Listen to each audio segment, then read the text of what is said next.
Good morning, guys. Welcome to our 200th anniversary refight of the Battle of Waterloo. We're really pleased to have you all here today and very excited to see how this turns out.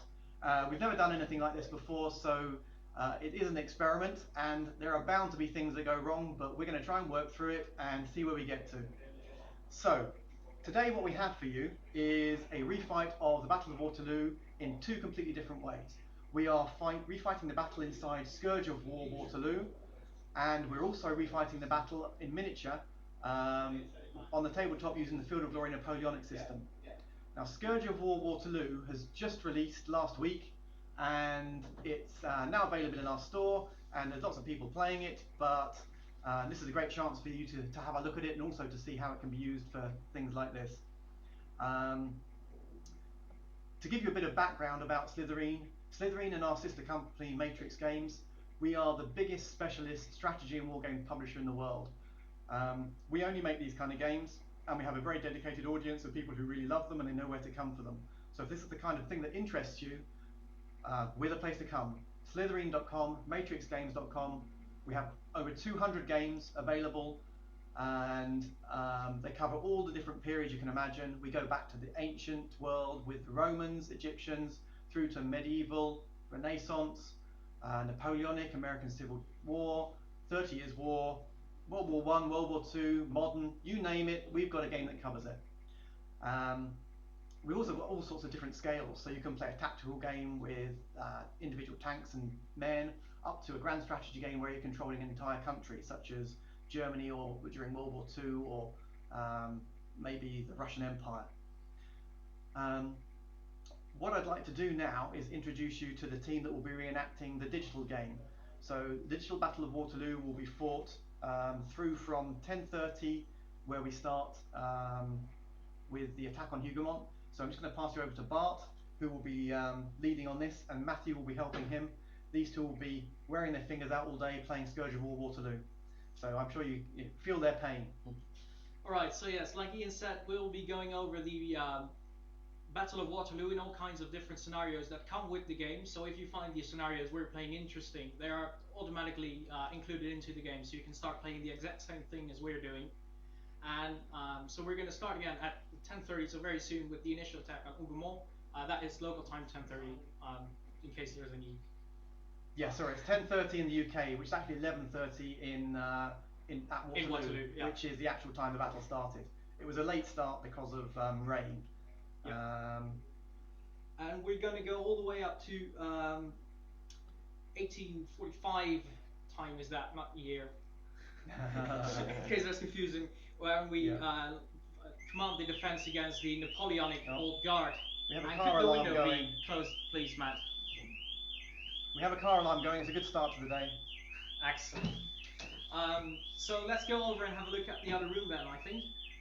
Yes, so I'm going to go through to the tabletop and introduce that to everyone. Right.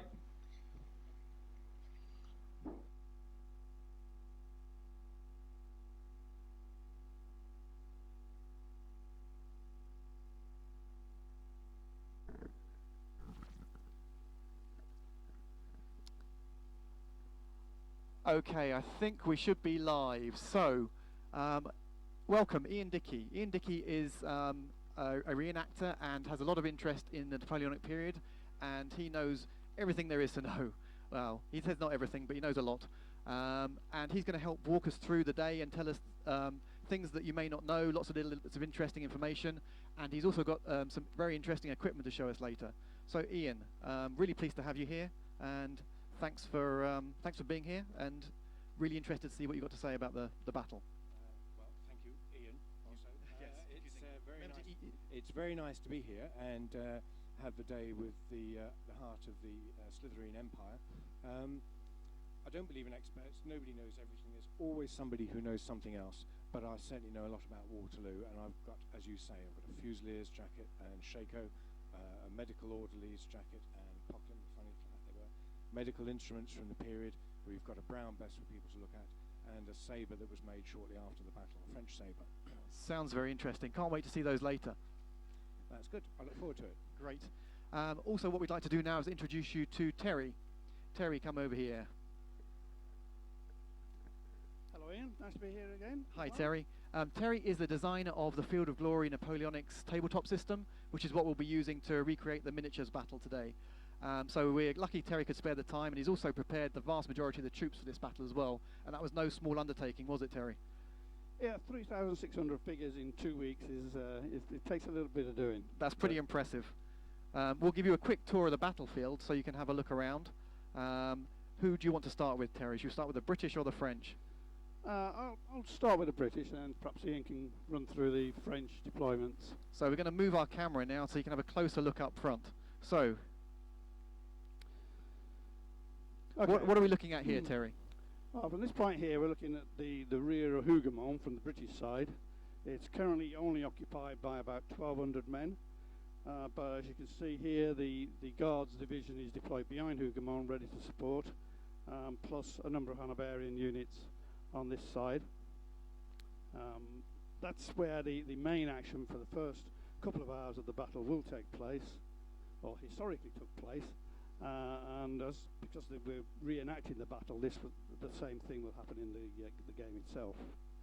We have La Haye Saint in the middle, again defended by a small unit of British infantry, King's German Legion actually.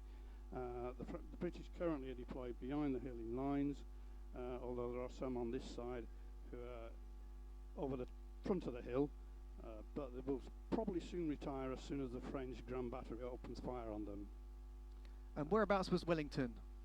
Wellington is here behind La Haye Saint at the moment. More or Shouldn't he less be in this- standing under a tree? We've missed his tree. I'll tell There you we what, go. Solved that we'll problem. have a tree. There we go. That's the extent of my knowledge of Waterloo. Yeah, he's in the centre of the British line at the moment, so he can see what's happening and arrange reserves to go to the salient points and coordinate the defence.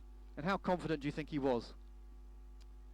I think he was dependent on the Prussians arriving. He was hoping to hang on as long as possible till the Prussians arrive, and then with the coordinated two armies, he would outnumber the French. So how many men were actually involved in the battle? It's about 180,000 altogether. That's a lot of men. That's true.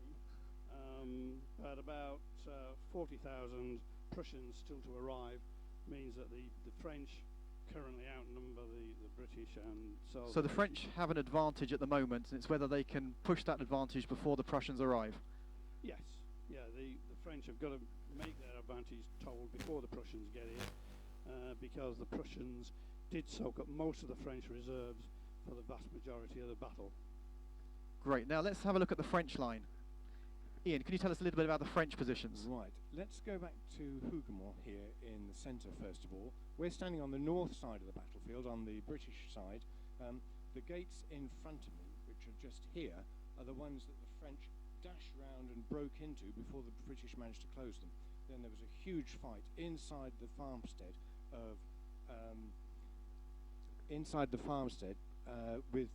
between the British and the French garrison. The French were killed and captured. The British were forced to shut the gates, and now they've just been restored and rebuilt. And this is where Prince Charles has just set up a memorial. In fact, the whole farmstead has been recently restored to its condition on today. In the centre of the field is this road. It's the main Charleroi in France to Brussels highway. Napoleon had to get up here, get to Brussels, and force the government to change sides. That was his plan. And Wellington is here with the British and other allies to stop him. Beyond La Haye Saint in the middle is La Belle Alliance, which was Napoleon's command post during the battle and the major dressing station. It was turned into a field hospital. Now, surprisingly, from there, you can't see Hougoumont. I've tried it. I've stood on a car bonnet and tried to see Hougoumont from the car park at the modern La Belle Alliance, and it's not possible. Over on the French right, heading eastwards, there is Papelotte, which is a small hamlet. It's still a small hamlet. The French would have marched down a steep slope to cross the bridge, which you can see on the tabletop. And just beyond the bridge, there is a triangular green, church on one corner, farm building at the top of a hill on the green, and then you come to this road which leads along the British front line. Napoleon's plan is to get through as quickly as possible, get to Brussels. He's already beaten the Prussians once and sent an army corps after them to stop them getting here. We all know what happens to that. The commander of that army, Grouchy, spent a long time eating strawberries for breakfast, and the Prussians managed to slip enough reinforcements through to beat the main French army. Whilst that battle was happening at Ligny, the British were fighting a rearguard or holding action at a place called Quatre Bras, which is off to the southeast from Waterloo. It nearly did for us, frankly.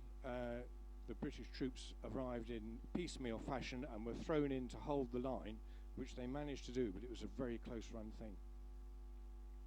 And then after Quatre Bras, they had to march, on the 16th, they had to march overnight to this position, and the night before the battle they endured torrential rain, which made the ground so damp Napoleon couldn't move his guns to where he wanted them to do, which meant that the battle didn't start till about 11 o'clock French time.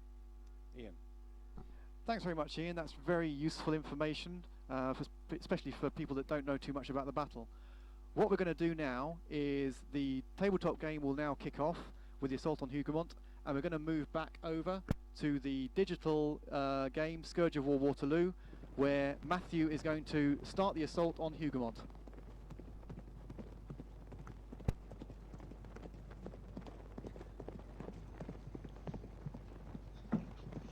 Alright, hello everyone, and here we are with the start of the first scenario where Matthew's playing the initial attack on Hougoumont. And so we just got a briefing, and what's your objective here, Matthew? Well, I need to clear up the forest in front of me, the woods, and basically gain control of it. Yep. Send skirmish units ahead to determine the strength of the enemy before we advance in full force. Alright, so you're in command of a French brigade here, I think it is. And we've got units splitting off into skirmish formation. And this is the AI doing that? Mm-hmm. Yeah, Yep. right, okay. Also, if you have any questions about this game specifically, we have a good number of developers in the Twitch chat over here. I've seen Connor already, a couple of others recognizable by their NSD tag at the end of their names, standing for Norbs of Death, of course, the great developers of this game that brought you this great Waterloo game so recently. So feel free to post any questions you have in the Twitch chat here, or we'll try and answer it, or anyone, or else one of the team members will try and answer that for you. So I'm going to leave you to it then, Matt. Good luck with this scenario. Thank you very much. And I'll be right back. See you later. Right, so I'm just moving my troops forward, getting them into a close position. What I want is to surround the woods as best as possible. Try and get a good approach on all sides, so I'm not kind of trapped in one section. And you can see as I give orders to each of these skirmish units, the couriers from my general are going out. You can see them going there, and they are actually moving into position. I'm going to jump in here quickly, Matt. Yep. 1 second. There we go. Hopefully that should fix the sound balance. Okay. These guys are just docked. We need to get them forward a bit more. And then what I'll then do is continue to edge them forward into the woods.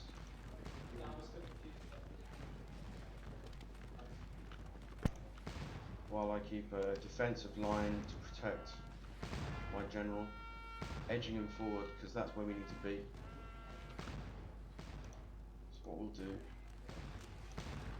is just keep edging these guys forward, hoping to get a better sight of the enemy in the forest, because right now it's we can only see little bits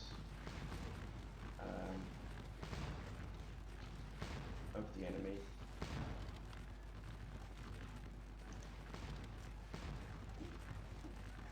So there you can see them firing. Spot they're in range and they have this target above their head, which means they're in range of the enemy and they can fire upon them, and they will continue to do so. So these aren't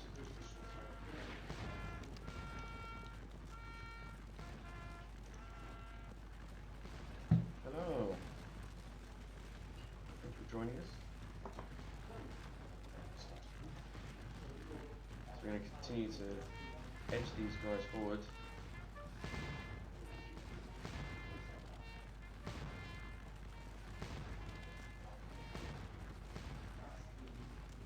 You can see we've got a couple of regiments coming over this side. I need to protect my flanks.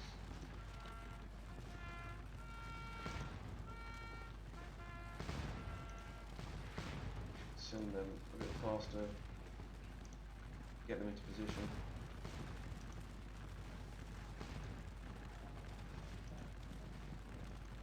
Maybe rotate these a bit more,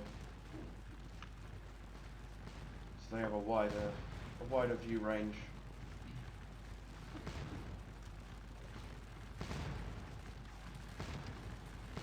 Just continue to edge forward into the tree line.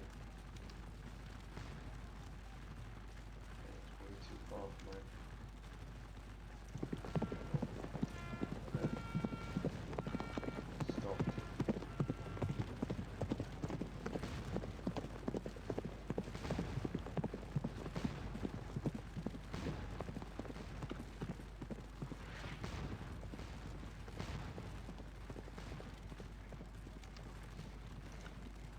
seems to be a bit of havoc.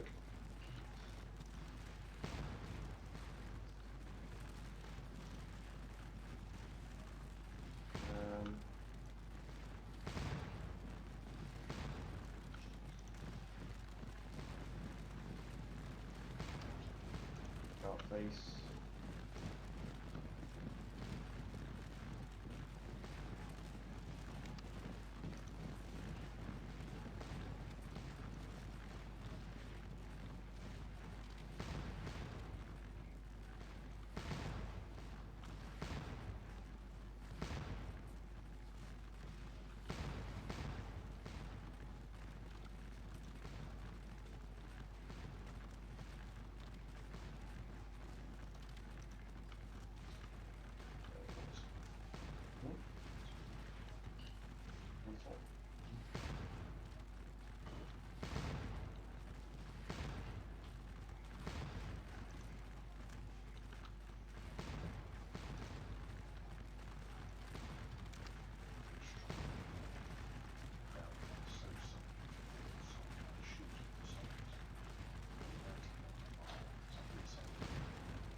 Yes, I'm just trying to continue to move my troops upwards. As you can see, I'm getting reinforcements from behind.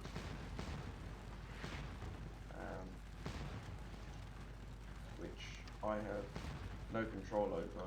This is the AI in control of these.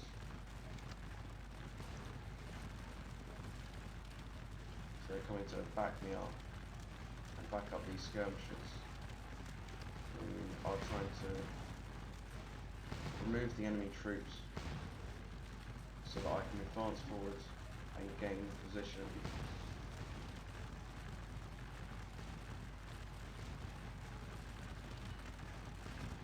And they're doing pretty well. Reduce their numbers. They've killed a few of ours, but at the moment I think it's going in favour of us. skirmishers will continue to move forward, attack, and then retreat back, regain some strength, and then push forward again.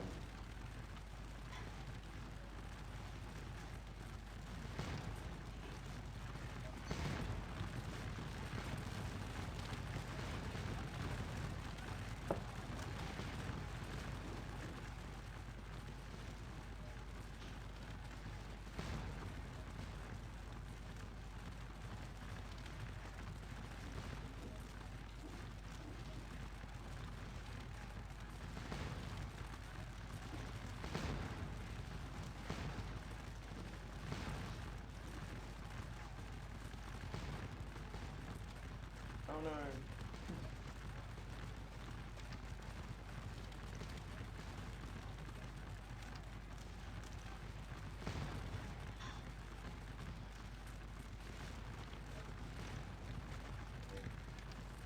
Just try and edge these people forwards.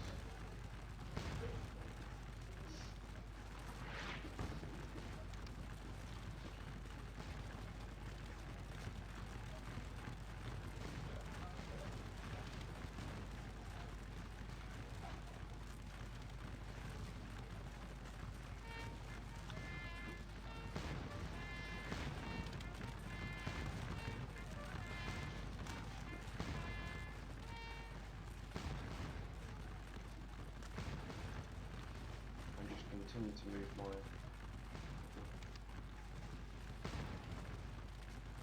general forward.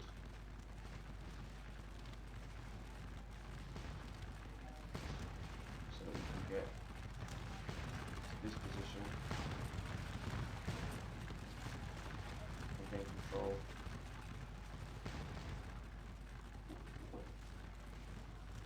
As you can see, we've removed that enemy threat, and they've actually vacated into this building here.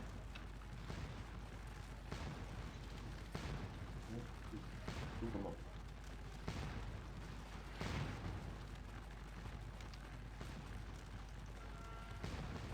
Keep the defensive line.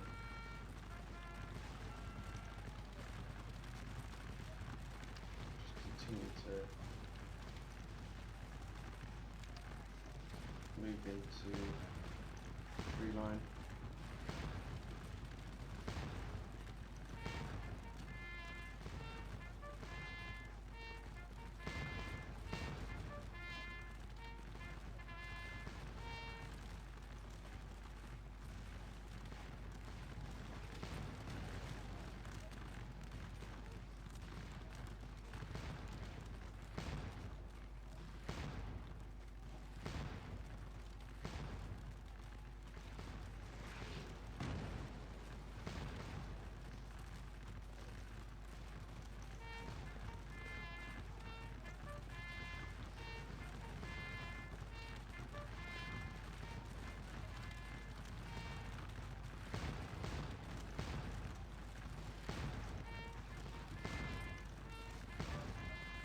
Definitely gaining some ground.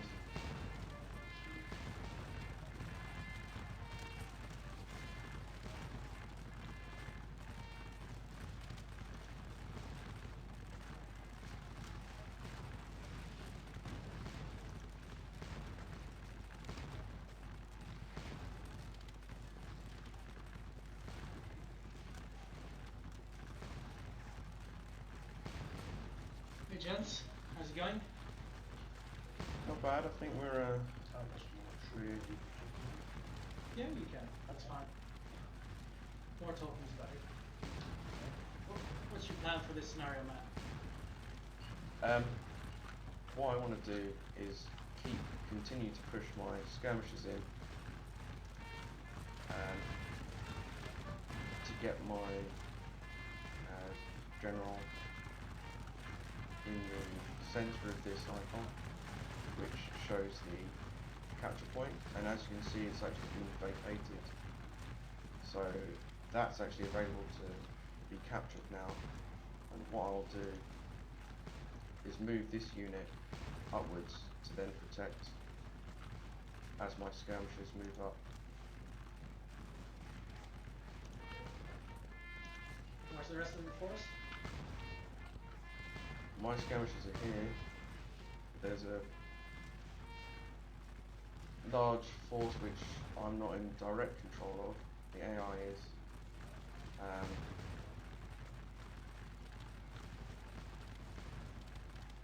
can see which ones you're actually in control with. Oh, I'm in control of these. It's very good the way the skirmishers operate in pairs on the screen, because that's exactly what they do in real life. You start off with both soldiers loaded, ready to fire. One fires, and then the other one waits until the first one is reloaded and is ready to fire. So there is always one skirmisher of the pair loaded and ready to shoot. Right. So it's a very accurate depiction.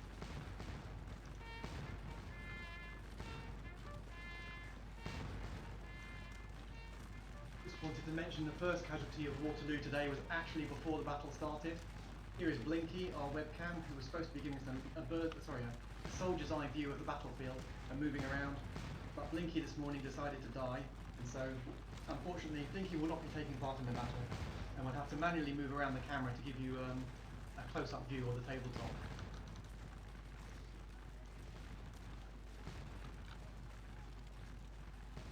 So, are there any casualties yet? I can see some bodies. So yeah, the battle has started. Well Quite a underway. few, yeah. The French have lost some skirmishers and the British have lost a company by the look of it, the hedgerow.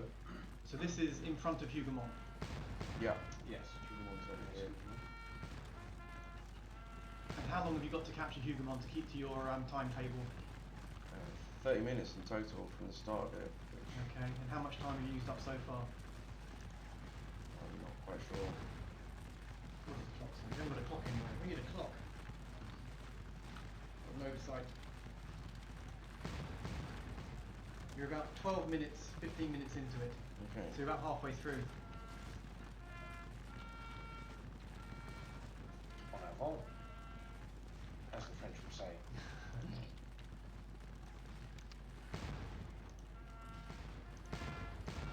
So what are the British up to at this stage? What would they be doing whilst the French were marching through the hedgerows? The British have spent the night in the palms of Hougoumont and started to make loopholes in the thick brick walls where they can. But they weren't able to do that everywhere because the walls were exceedingly thick. Not as thick as the Hayside, but they were thick. So quite a few of them went up into the roof space, the attic, and forced the tiles up and fired down from there. So the thickness of the walls was actually acting against them in some way rather than protecting them. Well, it was constraining both sides. There were some vertical vents in the barn walls to allow air to go through and dry the hay outside. They were able to fire through those, but the thickness of the wall constrained the angle of the musket. They weren't built like arrow slits in a medieval castle. They were just there to get the air in there. And what about artillery? What would artillery fire have done to Hougoumont? Would they have penetrated the walls or right? The problem was the woodland that we're looking at now was so dense they couldn't get the guns, the artillery, through to make a direct blast on the. So they would have been able to if they could have got a shot, but they just couldn't get a shot. Couldn't get the shot, and in the end they brought up howitzers and fired overhead, which set the farmstead on fire. Just for people that don't maybe know the difference, the most artillery at the time was direct fire cannonballs, but most batteries of artillery had some howitzers which were indirect fire. They'd fire up in the air, and they'd have an explosive shell, I think, wouldn't they? Yes, the norm was one howitzer in a battery of 7 guns. So you have 7 guns and then that was a howitzer. And as you say, the howitzer was intended to have a high trajectory, so it would fire a shell with a fuse in it to explode. It's a bit like what we think was a modern mortar, I guess. It is. In fact, in other circumstances, they were called mortars with a slightly different gun carriage. The kind of machine, the kind of gun that you could take on a battlefield needed big wheels to get over the rutty roads, and they were the howitzers. So a mortar was more designed for a siege situation where it wasn't designed to move so much. It's more of a static weapon, as indeed it is now. when I've refought Waterloo as a war game, I've taken the howitzers from the whole French army, split them into two groups. One group to fire on Hougoumont, and the other group to fire on La Haye Sainte, and neutralise it that way rather than using valuable infantry that you'll need elsewhere later on. Is that something Napoleon could have tried? He didn't realise how hard it would be to get artillery fire onto Hougoumont. He could have done. It was within the ability of the French army to do that, but Napoleon, being in the Belle Alliance, couldn't see actually what was going on. His plan was basically sound: attack a strong point to draw the enemy in to suck out his reinforcements from behind the main army, which is what the Germans did to the French and were done in World War I. Nothing new. Unfortunately, it sucked more French troops into the attack to do that than it did. Kind of backfired. Allied reinforcements again backfired entirely. So he lost the use of this corps when he needed it. It would have been enormously valuable for him to have it later in the day in the centre. So you've got about another 10 minutes, Matthew. Do you think the assault on Hougoumont is going to succeed? Well, I've been able to capture this point. So this is you're inside the forest. I'm inside the forest now, yes. And you can see my points are getting increased here very slowly. That's the scoring mechanic inside the game to achieve victory. Yes, that determines how much success you have made during this mission. It'll give you a major, minor victory. And in reality, did the French capture Hougoumont on the first assault? They managed to get some troops into the gate, led by a huge French lieutenant called El Negre. So he was a great big guy. He went in with an axe instead of a normal weapon. They scooted round the far side of the farmhouse and into the back door.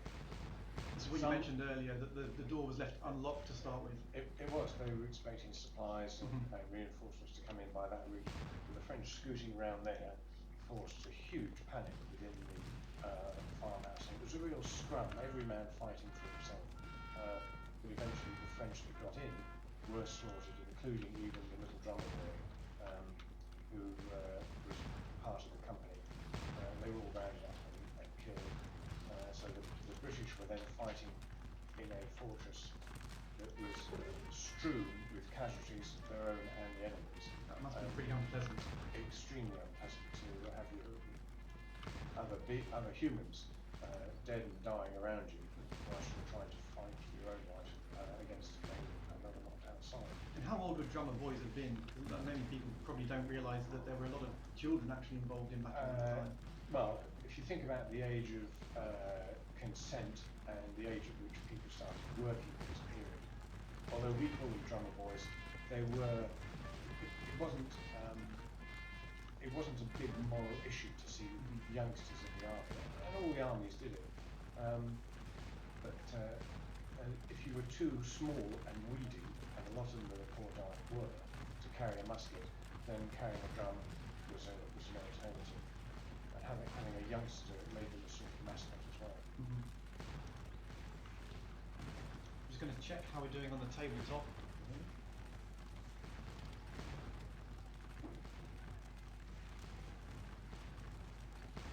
On the screen now two lines of French infantry in the wood. A third one's just appeared.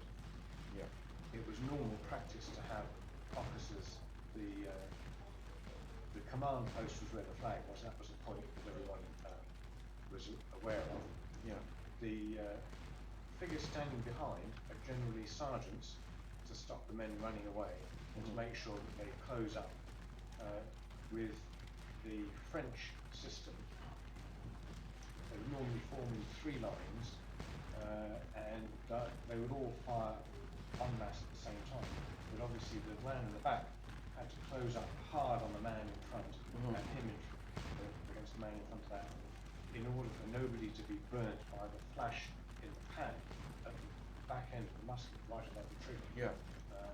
Getting burns to the left-hand side of your face from your comrade was just fired his gun with too much powder in is quite a common injury at this time and amongst reenactors. Sometimes it can be very painful, and sometimes it will leave specks of black powder in the skin, and it was a reason for growing the sideburns to either to cover the burns or to protect you from future injury. The other thing that you'll see delineated on the screen are the French companies. Each flag represents a battalion. So within the battalion there are companies of a campaign strength of perhaps 80 men. That would be a very useful campaign strength. And the French battalions were organised into 6 companies. So you can see those quite clearly here.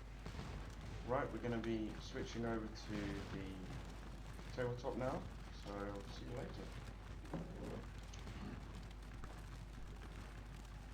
Hi guys, we're back at the tabletop Field of Glory Napoleonics reenactment, and I'm here with Simon, who is Wellington for the day, and he's going to give us a little update on what's happening on the battlefield.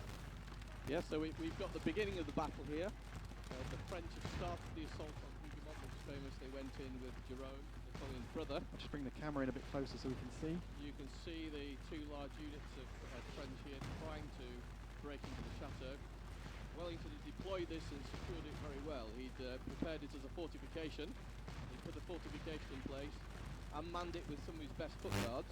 The best foot guards here have actually managed to stall the demi-brigade over here, causing enough casualties on it to stop its advance. So there'll be a lot of smoke around there and an awful lot going on at the moment. A lot of confusion probably too. Indeed. Wellington, who started the game down here, was very reactive in this battle. He moved up and down the line, personally taking command and seeing what was going on. So he just moved up to the ridge here to investigate himself what's going on with all the noise on his right flank. But we can see that there's not much happening elsewhere. The rest of the battle line seems to be pretty much where it was when the battle started. It is, Ian. We've got Napoleon's troops were kept static until he resolved what was going on at Hougoumont, apart from the Grand Battery here, which is pounding away at very long range at lines of British troops. Okay, so the British are now around under fire. That's the range of artillery. It is. That's about the maximum range to around And here. how far would that be in reality? I think in the actual real battle it was around 1,600 yards, if memory serves me correctly. So it's about a mile. About a mile, Yeah. So So it's a pretty decent range on a cannon. It is, and the cannonballs generally for something like this would have been fired across and bounced somewhere around here. A couple of bounces and hopefully break through the troops. Wellington in the peninsula come up with a fantastic tactic against the French to withdraw behind ridges and keep his troops low to protect them, so the cannonballs generally bounced over their heads. Okay. And that was one of Napoleon's problems, that he'd never faced Wellington and never really realised that had happened. He didn't do anything like the damage he could have after his run. I see. That's very interesting. Thanks very much for the update. We are going to head back to the digital version of Scourge of War, and we'll come back to see the action when things are starting happening elsewhere. Thanks, Thank you. guys.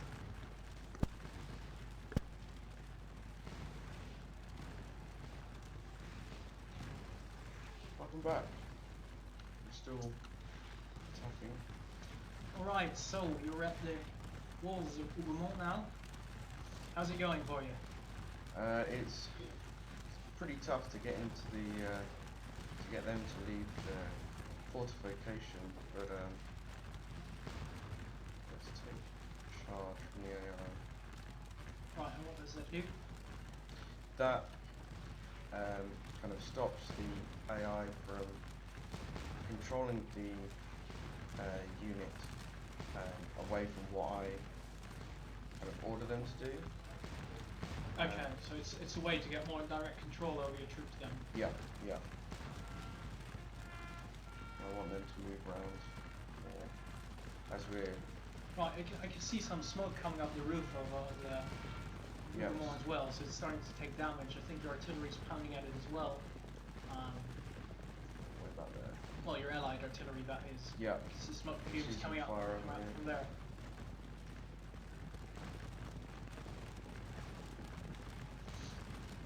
So that's nice. Breaking charge. At least that's good for the French here who are trying to drive out the Brits. Yep. Well, I think the scenario is almost over here. Yeah, 3-9 3.5 minutes left, but you managed to secure your primary objective, which was the forest. Yeah. So in that sense, we can count it definitely a victory.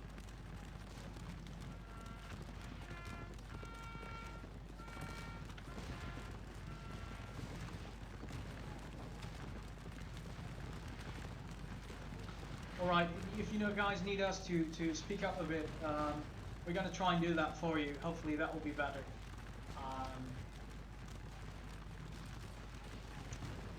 If I'm better, easier to understand the way I'm talking right now, we'll continue to do that throughout the stream. We're sorry for any technical issues here. We're trying to solve it, but it's a bit of a challenge on our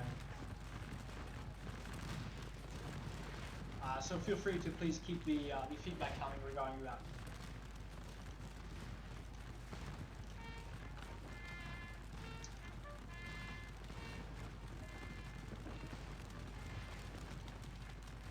Alright, thank you, British Exile. That's good to know. So yeah, Matt, we're going to have to speak up a bit on this end. Okay.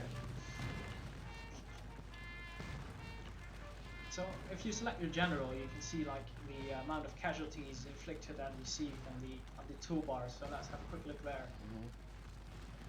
The amount of casualties is going steadily up, which is always good, and You lost about 350 men closely in order to take this forest. Of course, it's not unreasonable for the attacker to gain a bit more casualties than the defender, especially now you're firing at well-entrenched enemy in defensive positions.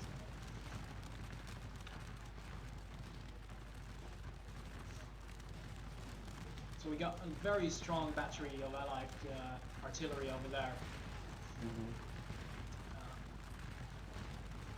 And we'll get to see more of that in the next, in one of the next scenarios we'll do, where we launch a full-scale attack on this allied flank. Mm-hmm. So then we'll be in control of a much larger force.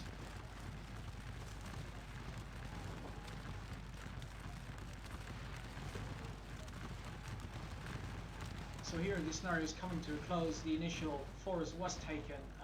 Hougoumont itself is not. Brits are still holding out there. The French made a brave effort here. Of course, it wouldn't be a proper Waterloo game if it was easy to take these fortresses and farmhouses, etc. We can see lots of smoke coming up from the chateau.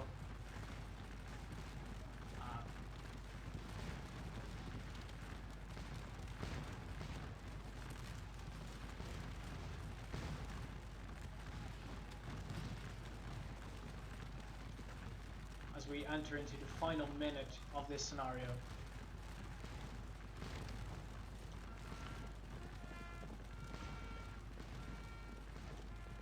Yes, there is like a casualty carryover, so in future scenarios we will be faced with the results of this battle, and we take over this force. But first, before we jump into the next scenario that does this, we're going to focus on a different flank, the assault on Papelotte, as is being mentioned in the chat here. So we're gonna do that before briefly, and Matt's gonna take you through that battle as well, and then I will come back and do the bigger battle on this flank. So I'll be faced with the casualties Matt has suffered over here. So we had a major victory. Excellent. So what I'll do is I'll exit the battle and head over to the next one.